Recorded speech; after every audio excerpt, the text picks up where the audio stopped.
As Eric said, I'm Jason-ish.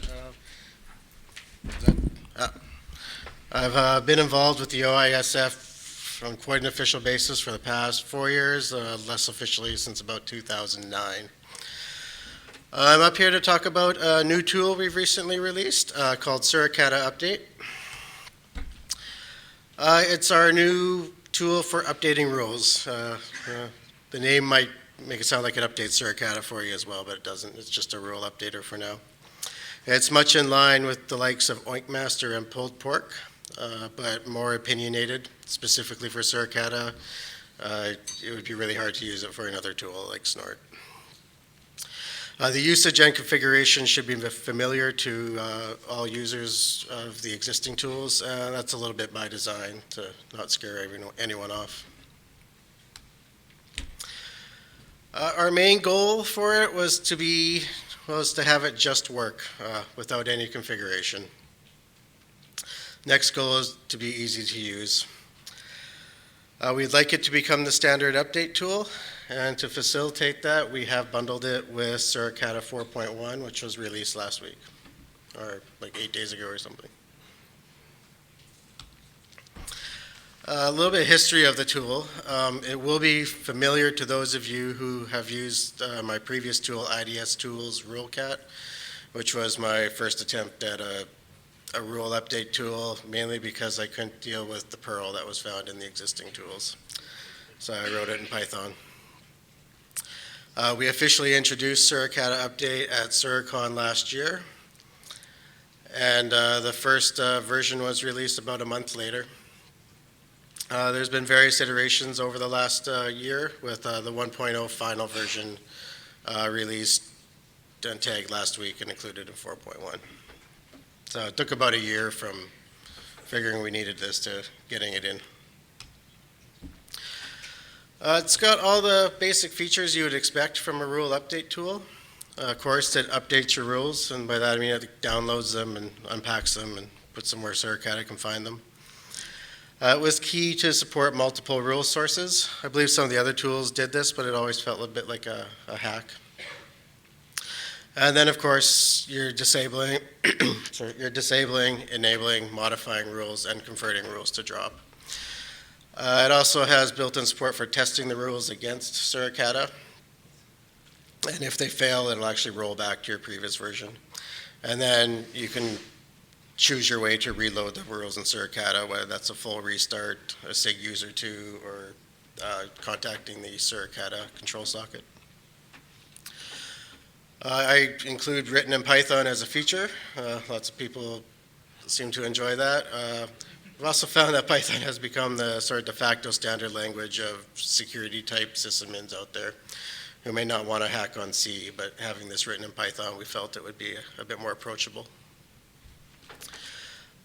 It works on Python 2.7 and 3. The purpose of this is to support the widest amount of supported Linux distributions and other operating systems.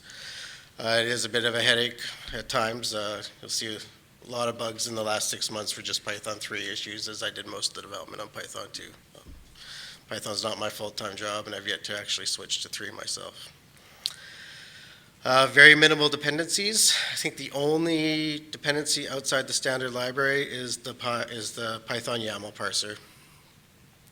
And that one's available as a dependency in most distribution package managers, so it's a pretty easy one to deal with. The configuration is Suricata aware. It will look for the Suricata binary, parse out some of its options, parse the configuration file to help it make decisions. Of course, it has FlowBit dependency resolution. I was always blown away when I found out people still used Oinkmaster for so many years and had moved to pulled pork for that feature alone. And another thing we are introducing with Suricata Update is the Suricata Rule Index, which I'm also going to introduce today, for those of you who haven't heard of it yet. So the Suricata Rule Index is a directory of Suricata rule sets. The directory is managed by the OISF. The rule sets are not. They're provided by vendors or individual contributors. The idea was conceived last year at SuriCon 2017 by Victor. Maybe not really the term as an index, but he was really after how can we make it easy for people to find the other rule sources out there. And the other side of that is how can we make, say, the smaller rule writers out there make their rules more discoverable. So we thought we should take this into our hands and provide some sort of directory and index and programmatically put it into a tool. So the current index contains the 2 rule sets by emerging threats, the abuse CHSSL blacklist, positive technologies rule set. There are also 2 SecureWorks rule sets. Recent entrance is the Etnetra aggressive IP blacklist. And then we also have our OISF traffic ID rule set, which I'm also going to talk a bit about today to make you aware. Some of these require subscription. That means contacting them, paying, or in some cases trying to pay, and see if you can get an authentication token. So, we are anxious to find out more rule sets. In fact, I think we had someone asked to get listed last night. So to get listed, the best way is just contact us, email. There's a pull request you can do a pull request on the actual index GitHub page, or create an issue. Doesn't really matter. We just want to know about them. Even if they're experimental, we can put that in the notes so that when people are browsing the sources, they know they're experimental.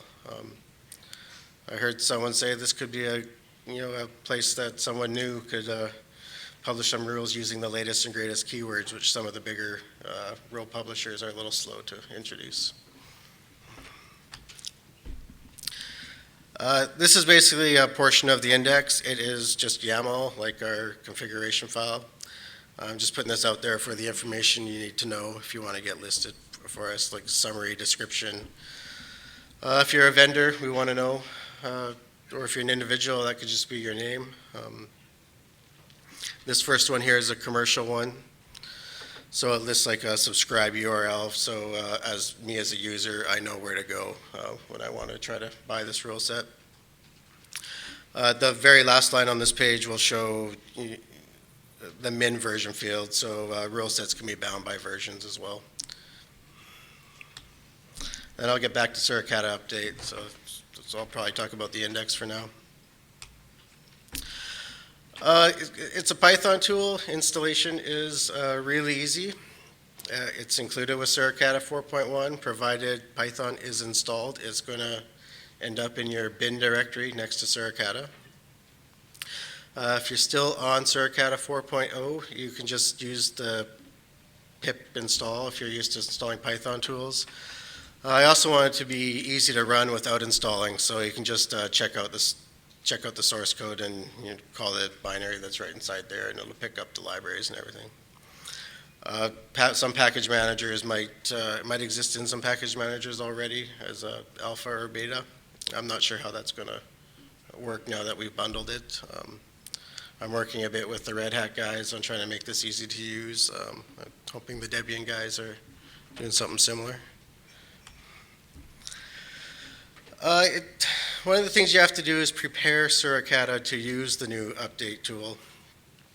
This is an example of what you would have seen from a Suricata 4.1, or Suricata 4.0 YAML file where it lists a directory and then all the individual rule files, and then some people would go through and have to tweak those, or if you did come from pull pork, you'd be used to replacing this with something like you need for Suricata Update. So the Suricata Update version would just be like this.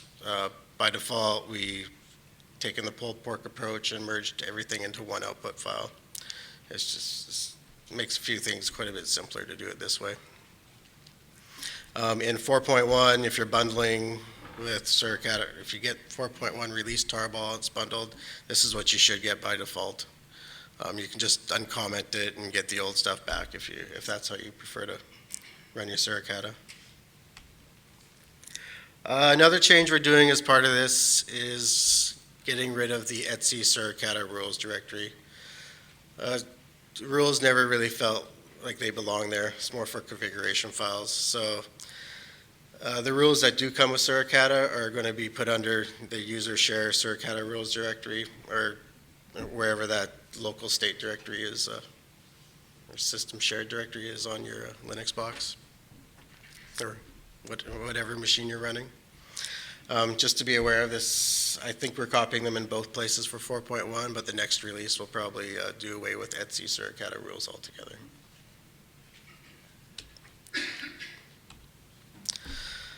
Basic usage is that. If you install Suricata, everything goes good. You should just be able to do Suricata-Update. You might have to do a sudo in there depending on how your permissions are done. This will just get you emerging threats by default. It's a little bit better than using curl and piping it to tar and dumping it into a directory.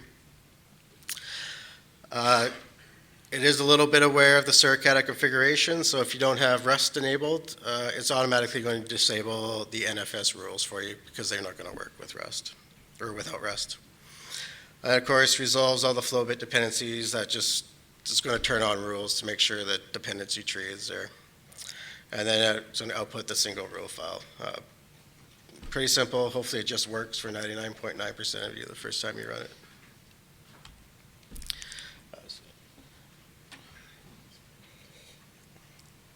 There is some configuration you can do. Like I said earlier, it's designed to be familiar to those probably pulled pork.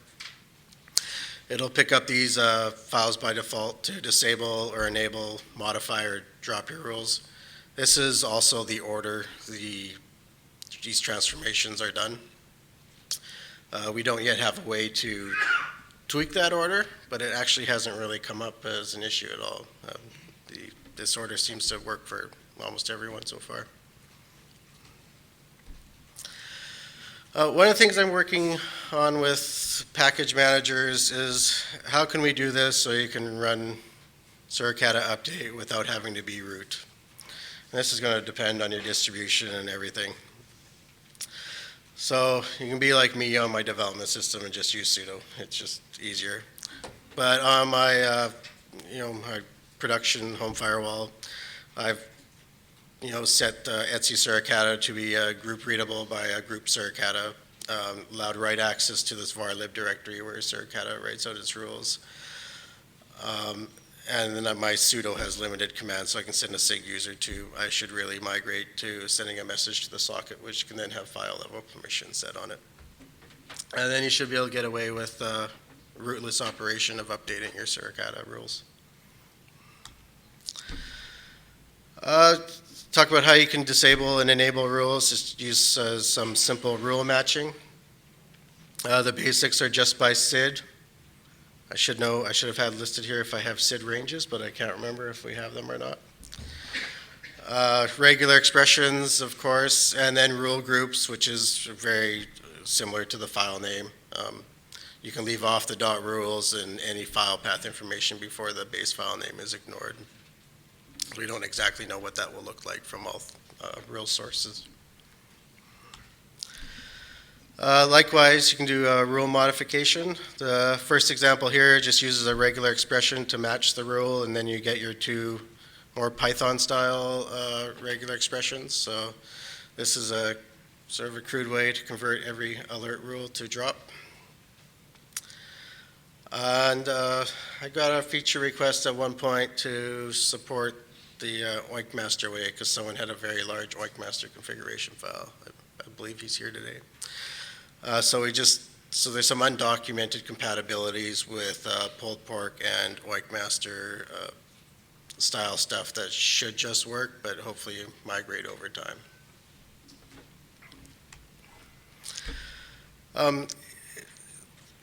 In the way of being easy to use, we tried to add some nice commands rather than a million command line flags. So these are sub-commands. The first, which you'd probably want to explore, would be update sources. That's the one that goes to our OISF rule index. Downloads that chunk of YAML and can tell you what you can get. It does hit an OISF server, so it does give us a little bit of idea of who's using the tool. That's one thing we don't get a whole lot of telemetry data on. The people who produce the rules get way more data than we do. List sources will just show you those sources that are available. Enable source allows you to enable a source. If it's one that requires an authentication token of sorts, you'll be prompted for it. Disable source to disable something you've enabled. You can do this temporarily. You might choose to disable instead of actually remove the source, especially if it has authentication data in it. You don't want to have to set it up from scratch again. List enabled sources will just tell you the sources you have enabled, and you don't have to use stuff from the index. You can use add source and provide it like an FTP or HTTP or file : / URL to include any file or source you want.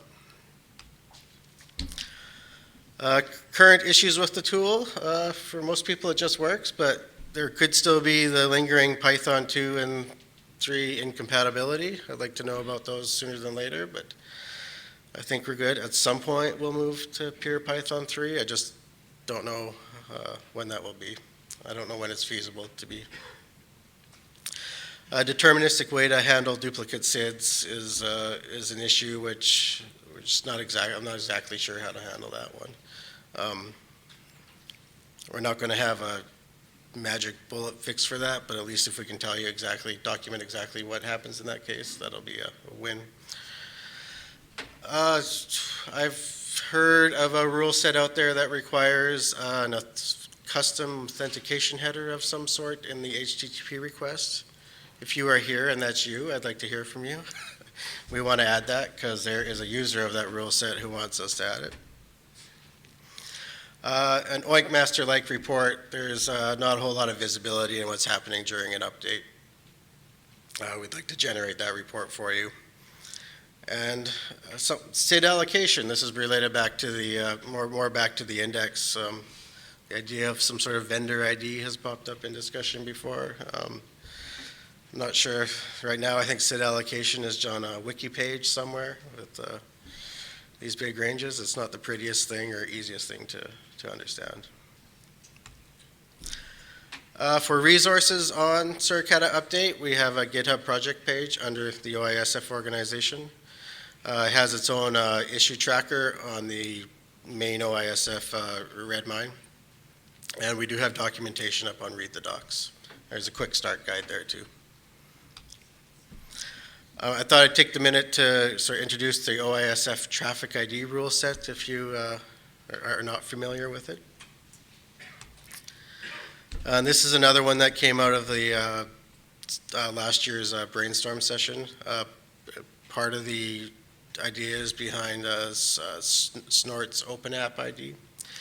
But we thought, what can we do just by making use of Suricata rules and Eve log without doing any too much special stuff? So this is an example of what you see in the Eve log when you're running the traffic ID rule set.